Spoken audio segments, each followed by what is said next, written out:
Could your company's sales process use a little improving? What's up, blue collar business owner? Welcome back to the Blue Collar Prosperity Podcast. I'm your host, Paul Masco, where we focus on helping guide you to have a prosperous business. Today we have with us Christian Jack. He has one of the most remarkable transformation stories I've ever encountered.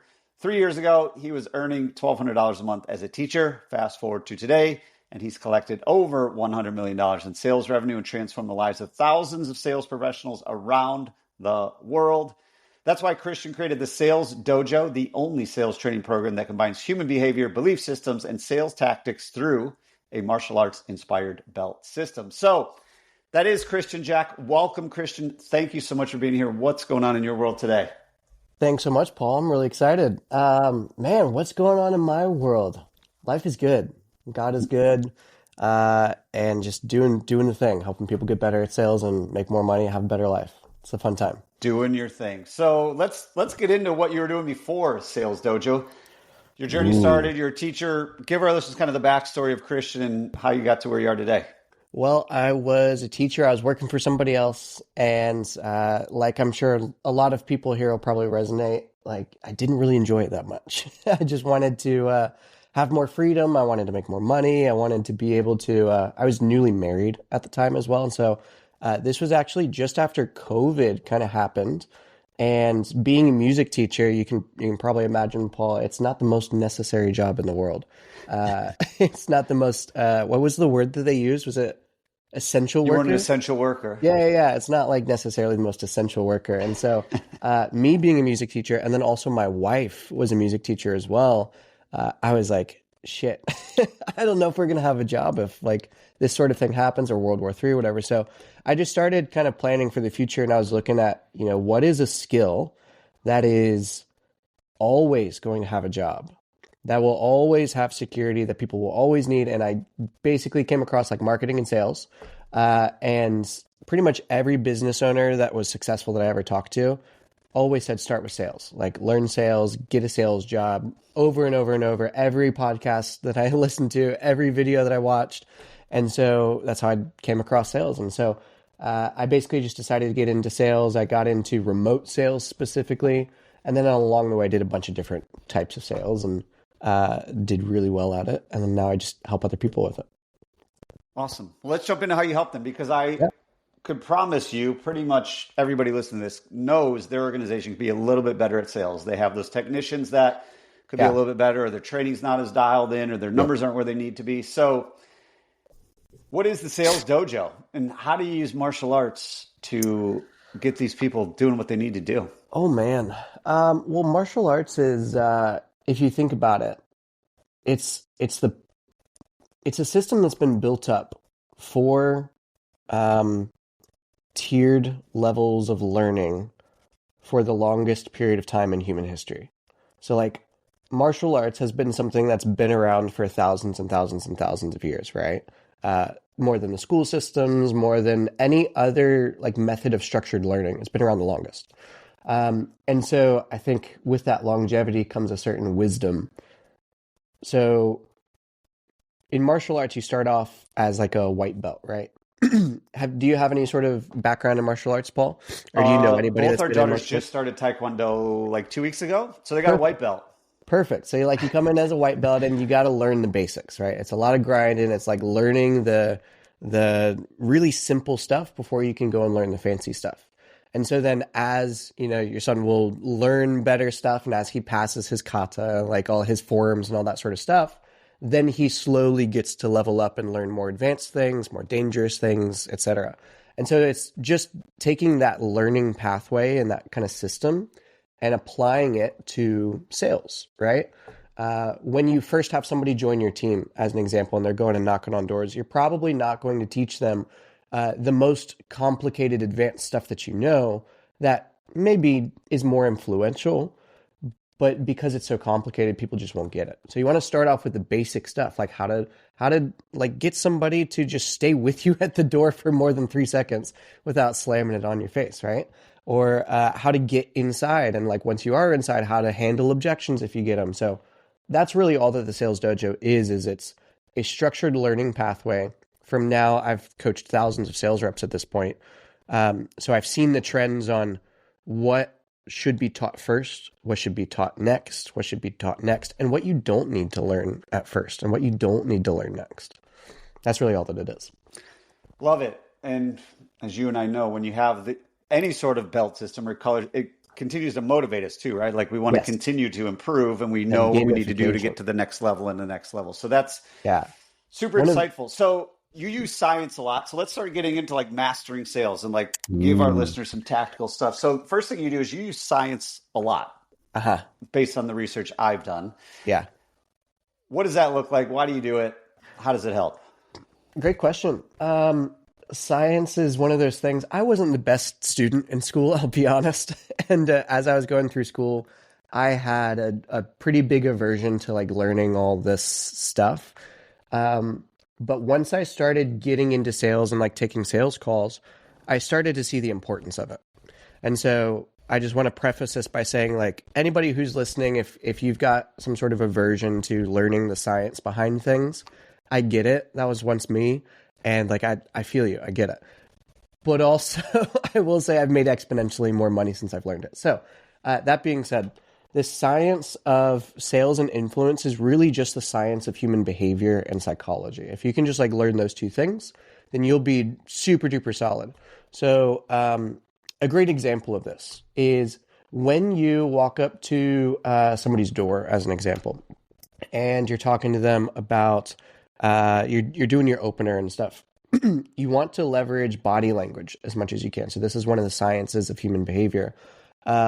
There's this thing called ventral positioning. It's a big fancy word to say which way is your chest pointed, right? Have you ever, Paul, you've probably experienced this. If you like sit down and you're about to be, I don't know, you're having a hard conversation with like your boss or something, right?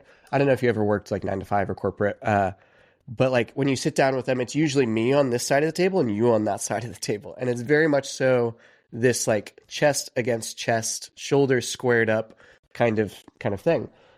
Whereas maybe you're just like walking down the street with your partner and you are like looking at a house, or you are just like walking down the street with your kid, you're facing the same direction, right? So it's hardwired into us to be either confrontational or facing in the same direction. So when you get somebody to open up their door, maybe you shouldn't just be squared off with them. Maybe you should just like stand with one shoulder out and like looking at something out there. It's like one of those little things. So science, obviously we can go super deep on this, but I don't want to get too much into the weeds. But that's one thing that like you may not necessarily think about if you just are thinking about the words that you're saying. So science goes beyond the words, and it gets pretty deep. Awesome. Well, let's take it another. We won't have to get too far in the weeds. We only got a certain amount of time, and our listeners are busy. But yeah, you had mentioned, influence, persuasion. Yeah. A lot of times when we start talking these words into our mind, we start telling ourselves sales is gross. I'm selling these people. They don't need anything. If they did, they would do this, blah, blah, blah, blah. Mm-hmm. What's your thoughts on like influence, persuasion, and, how do we leverage that to actually serve our customers? How do we leverage it to serve our customers? I mean, sales and influence and persuasion is a skill set. And any skill set it can be good or bad based off the intention that you have with it, right? You could have the skill set of, let's say, like construction as an example, right? Like you can use that for good to build houses. You can use it for bad by just like pointing a staple gun at somebody. Like it seems dumb when you put it in that context, but it's the exact same thing with sales and influence. So like people that I come across that feel like sales is gross or bad or like pushy or whatever, generally it's just because they either A, don't have the right intention for themselves, or B, that might actually come from this deeper seated programming on what you believe sales even is, or maybe the experiences that you've had in the past. Like, I don't know if you're anything like me, you've had bad experiences with salespeople, people who are pushy, people who just go straight to pitching you, who don't even care about like what the fuck you need or what you want or anything like that. They just they're driven by their own agenda. So the intention behind sales is, I think, what will get rid of that feeling that it's gross or whatever, and recentering on why you're doing it, right? But most people don't even think about that. Yeah, it's so true. And you had mentioned, depending on how you define sales, and I asked this to like all people in the space that you play in, people that are sales experts, love coaching other people in sales. How do you define sales? If I had to say define sales, what is it? Just curious. It's just change.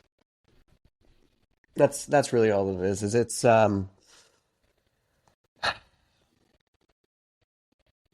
things just change. Like that's it. If a sale is to be made, then there's some sort of change in what's happening, or their belief system, or what they feel like they need versus what they don't need, or what they want versus what they don't want, how they want to get it versus other ways. Like it's just some level of change. And then influence, I think, is the thing that enacts the change sometimes. So a couple different layers there, but sales is it's just the change in the status quo. I think that's the simplest way to put it. Interesting. Love it. Never heard that take before. So glad we're having this conversation.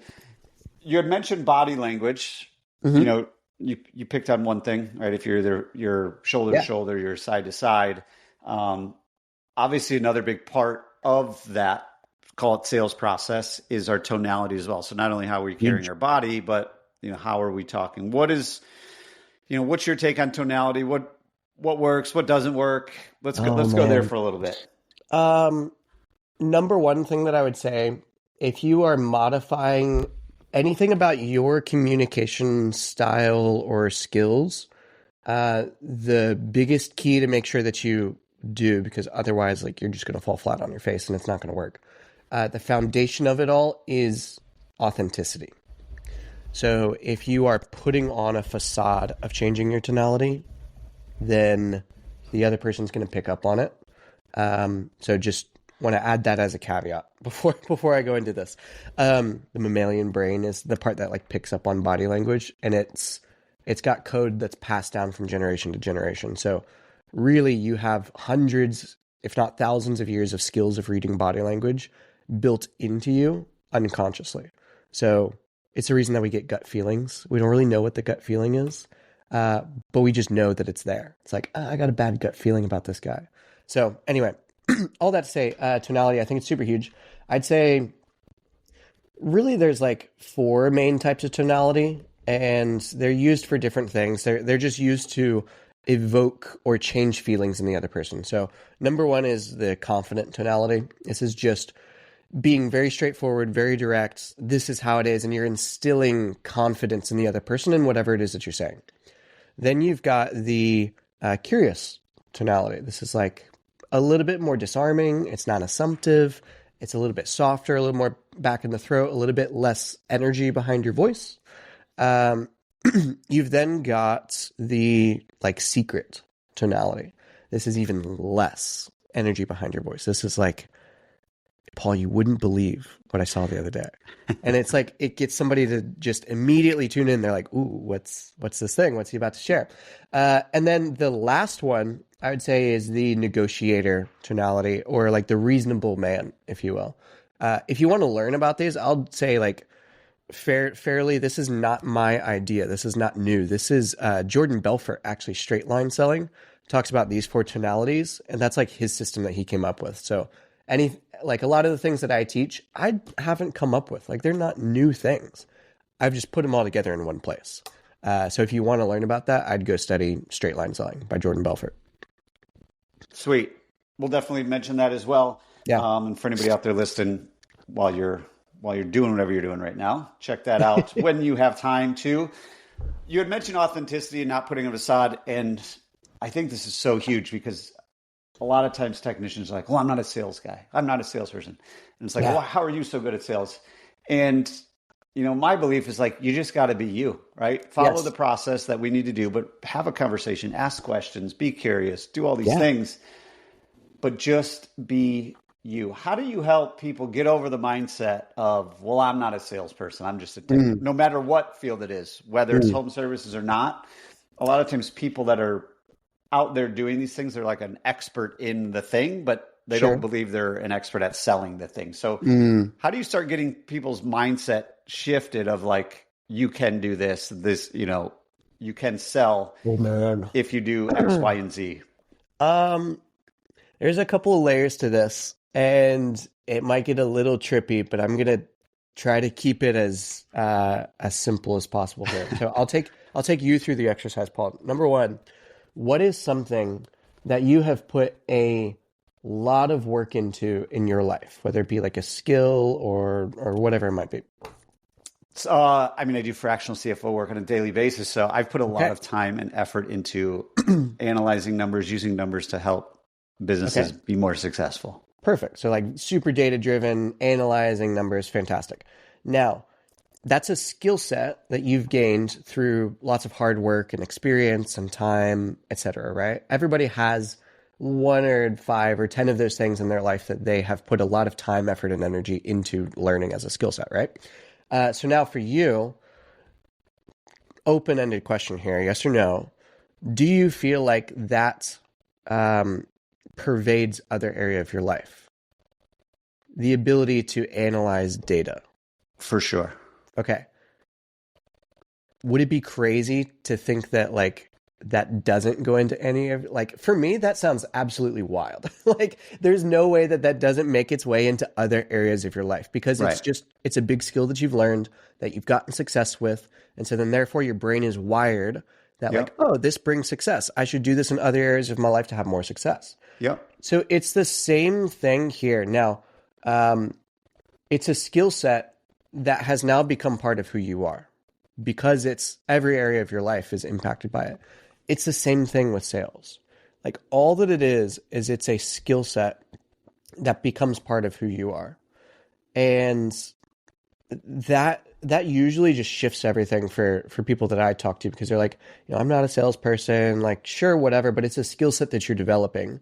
And at some level, the skill sets that you develop become part of who you are. So therefore, like you are a salesperson. And really the other side of this is, if you truly believe this, then everything changes. Everything is sales. Like everything is a sales conversation. If sales, just going back to, you had a great question earlier. What is sales? If sales is just change, how often do you see change in your life? Is it like all the time? Once a week, once a month, once every 12 seconds, probably, right? Yeah. Like life is full of change. It's one of the inevitabilities of life, is that things don't stay the same. Things are constantly evolving and changing and growing. And that's a beauty of life. So if that's the case, then literally everything is sales. When you're talking to, your son about going to Taekwondo, and maybe he doesn't want to that day, right? Like that's sales. No, you have a certain level of authority that you might not if you're approaching a stranger's door, but it's still like convincing your son to go to Taekwondo, right? Everything, like whether it's eating broccoli at the dinner table, whether it's getting a raise from your boss, whether it's convincing your team to go out and work more hours that week for the opportunity that's there. There's everything is sales. That is a fact. I love that. And so there's really no such thing as a sales professional. It's just like people talking to other people, and their skill of influence is there or it's not. Yeah. No, that's 100% true. So this has been super insightful. As we start to wrap this thing up before we get to the finale, one of the questions I like to ask sometimes, depending on the conversation, is what have we missed? What are things that we didn't talk about that you believe? So this is your chance to sell. What do our listeners need to know that I didn't go, a place I didn't go to that they need to be at? Man, I think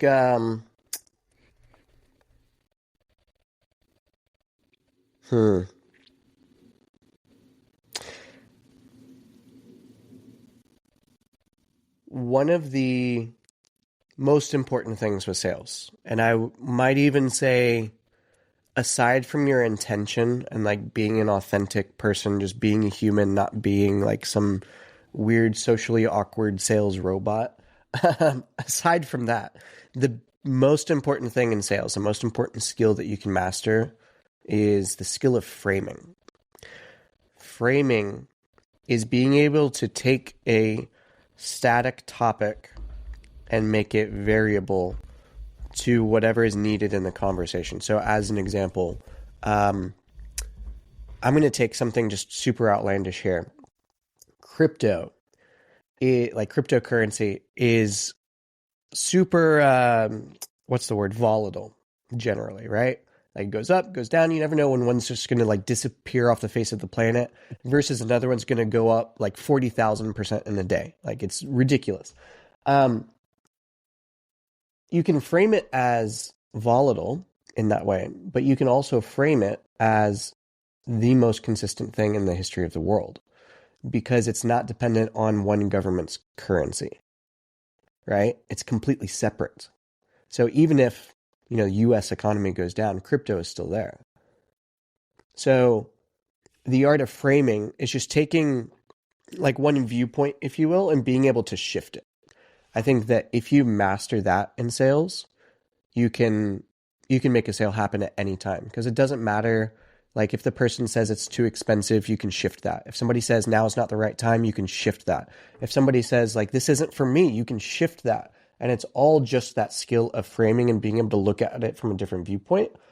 Then now you get opened up to the other steps of like how to solidify that in somebody's brain. That gets really deep. But framing, like if you learn nothing else about sales, just learn framing, and I guarantee you'll make more sales today. That is, I think we're gonna go a little bit deeper on that because those objections you mentioned happen all the time, right? Yeah. I gotta talk to my spouse, or oh, that's more than I thought it was, or can you call me tomorrow, or those things happen all the time. Yeah, and I've seen it happen all the time after that. Like, close the iPad. All right, give us a call if you need anything. Adios. Classic. Give us like one example of, let's call it home service sales. You're selling me an air conditioner. I need a new air conditioner. It's hot. I'm in North Carolina. It's the summer. And I say, ooh, that's a little more than I was thinking, that I was going to have to spend today. Okay. How do we frame that to kind of shift the perspective? Okay. So when you say expensive, do you mean the price or the cost? It's a good question. Do you know what the difference is? Yeah, well, I bet you might, but like a regular old, homeowner. So you would say that to the homeowner. So homeowner says, no, I don't. No, tell me more, Christian. What's the difference between price and cost? Well, see, price is what you pay now, but the cost is what you pay for the next 20 years. So I'll just like take a quick little time out here so I can show you this. The price that you pay now is like, what, if you're somebody's doing an new AC unit, like what, 10 grand, 15 grand, 20 grand, yep. Depending on what it is, 30 grand. So it might cost like 20 grand. We'll take the middle of the road. But the cost of, just constantly fixing the old AC unit every 3 to 6 months over the next 20 years might be, $500 to $1,000 per time. 20 years, 4 times a year, that's 80 times $500. That's minimum 40 grand. So I would essentially just, if we pause back in or time back in, I would ask the prospect to be like, well, how much does it cost to fix your current AC unit? Like, I know it's now happened a couple of times. That's why you had us here, right? How much does it cost per fix usually? $1,500. $1,500. Okay. And how often have you been getting it fixed? How many times? It's been a couple times now. A couple times. Over what time period? Has it been like a year? Has it been 2 years? Yeah, the last 2 summers. Last 2 summers. Okay. So a couple times, past 2 summers, is that like 3 times $1,500? It's like what, $4,500 you've spent on fixing it? Yep. How many summers is it going to take for that $4,500 to turn into 20 grand or 30 grand or 40 grand? Yeah. I mean, eventually we can't put any more Band-Aids on it. Then we got to replace it anyway. Yeah. So the question is like, would you rather pay less or would you rather pay more? I'd rather pay less. You sure? Because you could pay more. You could just like keep, fixing it for the next 20 years. Now let's pay less. Okay. You sure? Like, I'm not pulling your arm. Okay. There you go. So is that like part of the timing back out? That's part of the framing then, is like making sure they're okay then with the decision that you just exactly. You're giving them an option to say no. Like, yep. Paul, it's okay if you tell me that you want to pay more. Like, I'm not going to be offended. I'm going to wonder why, but I'm not going to be offended, right? And so when you give somebody the option to say no, then they're less likely to say it, right? If I say like, Paul, you can tell me if I'm crazy. You can tell me if I'm completely off on this, but I have a feeling that you want to pay less. Like, what are you going to say? No? So that's the idea. So that reframe of price versus cost, it's just all that it is it's without going too deep here. This is where I start to nerd out and I have fun. There are certain truths of life, right? One of the truths is that generally if you take a longer time horizon, like if you look at the long term, the answer becomes super clear. But if you're just so focused in the short term, the answer isn't always as clear. And so if you take a longer viewpoint at things, if the answer becomes clear, then that's something that I can use in the conversation, hence the price versus cost. I'm asking, are you looking at the short term or are you looking at the long term? In the long term, this saves you money. In the short term, yeah, this is fucking expensive. Like, you're right. But in the long term, it's actually the cheapest option that you have. Right. Love it. Awesome. No, that was super helpful. And I think our listeners will get a lot out of it, just of, how do we actually start to reframe things? Yeah. And it's really look at the bigger picture. Because obviously, a wide topic. Yeah. And obviously, like, if we believe and we know that's the right solution for the customer, it's kind of our responsibility to walk them down that path too as well, right? Like, this is the best thing. If you don't, somebody else is going to. Somebody else will. And I think the other thing that we didn't hit on, but the other cost is, well, the next time this goes out in July and you don't have heat for 2 days, you don't have air for 2 days and it's super hot in your house, that's another cost, right? 100%. Like, are you going to go to a hotel? Are you going to be miserable? Are you going to tell your kids, sorry, we should have got their AC replaced 6 months ago? Like, sometimes it's not even a measurable cost, but there is a cost to it as well. So 100%. So that was super insightful. So as we start to wrap this up, Christian, we want our listeners to take action. We want them to take action immediately. What is one thing they can do within the next 24 hours to move their business, move their sales process, just one step forward from where they are today? I will give the audience the option to say no here. Like, you can say that this is me selling you something. You can say that this is me marketing my services, but genuinely the reason that I've made this is purely to help people do exactly that, like make more sales in the next day.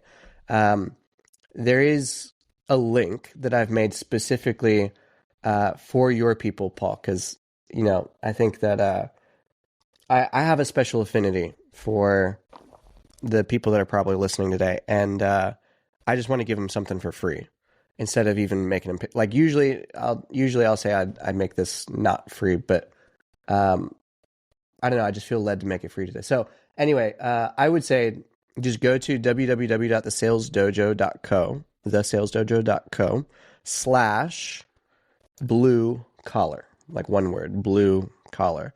And on there, I basically have an opt-in to my email newsletter. And this newsletter is unlike anything that you've probably ever seen before. It's completely different in that I actually don't sell anything at all. All that I do is give you one actionable step to make more sales on that day. I only send out like 2 a week. It takes 60 seconds to read. The whole point is just to like give back in a way that it does, again, exactly that. You can just make more sales today, implement the one thing, and you make more money. And that's the whole point of it. No selling, no back-end offer, no upsells, no nothing like that. There you all have it. thesalesdojo.co/blue collar. Christian Jack, thanks again for coming to the show, sharing your journey and providing a ton of actionable advice, wisdom, and strategy for all the blue collar business owners out there as we continue our journey to prosperity. Christian, can't thank you enough. Have an awesome rest of your day. Appreciate you, sir. Appreciate you. See you soon. And before you head out, if you are ready to have a business that produces consistent positive cash flow so that you can have a financially healthy business and achieve your personal goals, let's make it happen. Head on over to thebluecollaradvisors.com/call to book a free financial assessment of your business. I will dive into the financials of your business, take a look at what's going on, find any red flags as well as opportunities that you have in your business. Let's make it happen. Again, thebluecollaradvisors.com/call. Until next time, remember, what got you here won't get you there. If you're ready for different results, it's time to start doing things differently.